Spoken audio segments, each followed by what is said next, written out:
ಕಟ್ಟಾಪುರ ಹಳ್ಳಿಯ ಅಂಚಿನಲ್ಲಿ ಒಂದು ಶಾಪಿತ ಮನೆಯಿತ್ತು.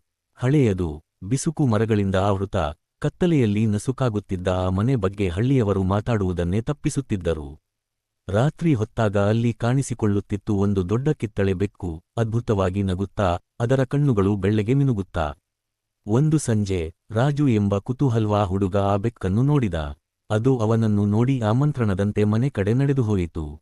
ರಾಜು ಅದರ ಹಿಂದೆ ಹೋದ. ತಕ್ಷಣ ಬಾಗಿಲು ತಾನೇ ಬಿದ್ದುಕೊಂಡಿತು. ಮನೆಯೊಳಗೆ ಸದ್ದುಗಳಿಲ್ಲದ ಶಾಂತತೆ, ಬಟ್ ನಾಟ್ ಪೀಸ್ಫುಲ್. ಗೋಡೆಯ ಮೇಲಿಂದ ಕಿತ್ತಳೆ ನೇರಳೆ ಮರೆ ಬರುವಂತೆ ಹರಡಿತ್ತು. ಬೆಕ್ಕು ಮುಂದೆ ನಡೆದು ಇಳಿದಂತೆ ಕಣ್ಣು ಕೆಂಪಾಗಿ ಬದಲಾಗಿದವು, ಬಾಯಿ ವಿಚಿತ್ರವಾಗಿ ಹರಡಿದಿತ್ತು. ನೀನು ಈಗ ನನ್ನದಾಗ್ಬಿಟ್ಟೆ, ಎಷ್ಟು ಜನ ಹೋಗಿದ್ದಾರೆಂದು ನಿನಗೆ ಗೊತ್ತೇ ಎಂದು ಅದು ಗದ್ದಲದ ಧ್ವನಿಯಲ್ಲಿ ನಗುತ್ತಿತ್ತು. ರಾಜು ಬಾಯಿಗೆ ಶಬ್ದವಿಲ್ಲದೆ ಬೆದರಿ ನಿಂತ. ಬೆಕ್ಕು ಹಾರುತ್ತಾ ಅವನತ್ತ ಬಂತು. ಮರುದಿನ ವಿಲೇಜರ್ಸ್ ಮನೆ ಮುಂದೆ ಕುಳಿತಿದ್ದ ಕಿತ್ತಳೆ ಬೆಕ್ಕುವನ್ನು ನೋಡಿದರು. ಅದರಲ್ಲಿ ರಾಜುವಿನ ಕಣ್ಣುಗಳಂತಿದ್ದ ಬಿಲಕು, ಅದು ಸಹ ನಗುತ್ತಿತ್ತು.